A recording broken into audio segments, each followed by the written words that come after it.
بسم اللہ الرحمن الرحیم۔ تمام دیکھنے اور سننے والوں کو السلام علیکم۔ آپ دیکھ رہے ہیں میرا یوٹیوب چینل اور میں ہوں ساجد حسین۔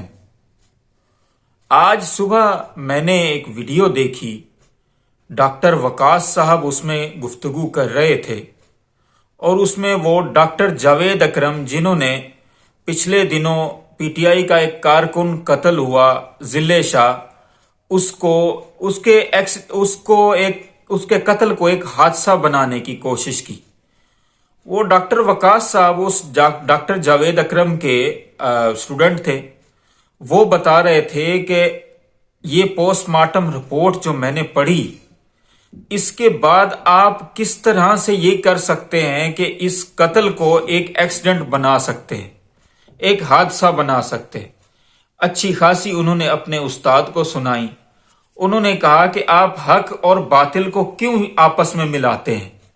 30 سال آپ نے ہمیں پڑھایا، آپ نے یونیورسٹی میں ایتھکس پڑھائیں، فورینزکس پڑھائیں، اب آپ نے ان کے گھر والوں کو تو مطمئن کر دیا یا ڈرا دھمکا کہ آپ نے یہ کہہ دیا۔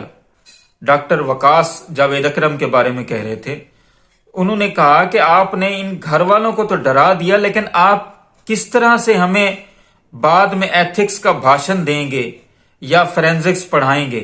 یہ کیسے ایکسیڈنٹ ہو سکتا ہے کہ اس لڑکے ضلع شاہ کے پرائیویٹ پارٹس پہ جس طرح تشدد کیا گیا، جس طرح اس کے سر کے بیک سائڈ پہ ضربیں لگائی گئیں، یہ ایکسیڈنٹ تو نہیں ہو سکتا۔ اس پر جب میں نے یہ ویڈیو دیکھی تو میں یہ سوچ رہا تھا کہ انسان حق اور باطل کو اپنی معمولی سی دنیا کی ضرورت کی وجہ سے کس طرح ملاتا ہے۔ انسان کو یہ پتہ نہیں ہے کہ آخر اس نے مرنا بھی ہے، بلکہ ڈاکٹر وقاص جو یہ باتیں کر رہے تھے، انہوں نے اپنے سر سے یہ سوال پوچھا کہ جناب آپ مجھے یہ بتائیں، آپ کو اس قتل کی رپورٹ دیکھنے کے بعد نیند کیسے آتی ہوگی؟ آپ میں ذرا برابر بھی انسانیت ہے، آپ میں ذرا برابر بھی اگر شرم و حیا ہو تو آپ اس بات کو حادثہ نہ بنائیں۔ یہ ایک قتل ہے اور ہم اس کی مذمت کرتے ہیں، یہ ڈاکٹر وقاص نے کہا۔ انسان کتنا ہی کوشش کیوں نہ کر لے، موت کا علاج انسان کے پاس تو ہے نہیں، تو پھر حق اور سچ کو باطل کے ساتھ کیوں ملاتا ہے انسان؟ رتی برابر ضرورت دنیا کی اللہ تعالیٰ نے قرآن پاک میں کہہ دیا، بار بار کہا کہ حق اور باطل کو آپس میں نہ ملاؤ، تو ہم یہ کیوں کرتے ہیں؟ ہمیں اپنی موت یاد کیوں نہیں رہتی؟ دیکھیں، حق اور باطل دونوں آپس میں متضاد ہیں۔ لوگ ان کو آپس میں ملاتے صرف اس وجہ سے ہیں کہ ان کو وقتی طور پہ دنیاوی ضرورت، جس طرح ڈاکٹر جاوید اکرم کو اس حکومت کے اندر کچھ حصہ ملا ہوگا یا پھر کسی نے کو پیسے ویسے پکڑا دیے ہوں گے۔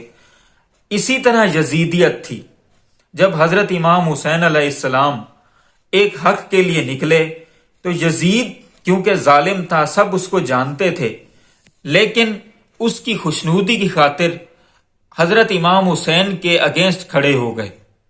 صرف معمولی سی دولت جس کو پتہ نہیں کتنی دیر اپنے پاس رکھنا ہے، کتنی دیر اپنے پاس نہیں رکھنا۔ انسان اپنی زندگی کا کچھ پتہ نہیں رکھتا کہ صبح ہو شام کو نہ ہو۔ آخر کیوں کر ہم لوگ حق اور باطل کو آپس میں ملاتے ہیں؟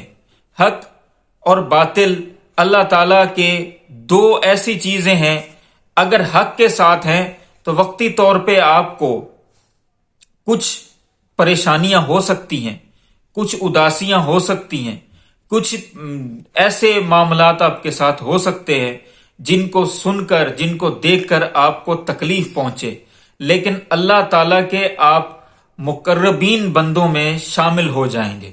اللہ تعالیٰ آپ پر راضی ہو جائے گا اگر آپ حق اور سچ کی بات کرتے ہیں۔ اس کے برعکس باطل کی بات کریں تو باطل تو فرعون پر بھی تھا، باطل نمرود بھی تھا، باطل شداد بھی تھا، وقتی طور پہ ان کے پاس دولت بھی تھی، سلطنت بھی تھی، عزت بھی تھی، طاقت بھی تھی، لیکن کیا ہوا؟ فرعون غرق ہو گیا، نمرود ایک مچھر کی طرح مطلب ہے کہ وہ اتنا ظالم تھا. میں نے پہلے بھی ایک ویلاگ میں ذکر کیا کہ اس کے شہر میں مچھر بھی نہیں آتے تھے، لیکن خود کیسے مرا؟ مچھر ناک کے تھرو دماغ میں گھس گیا. نمرود کی موت اس طرح ہوئی. شداد نے اپنے لیے جنت بنائی تھی، ایک پاؤں جنت کے اندر تھا، دوسرا باہر تھا، اللہ تعالیٰ نے اٹھا لیا.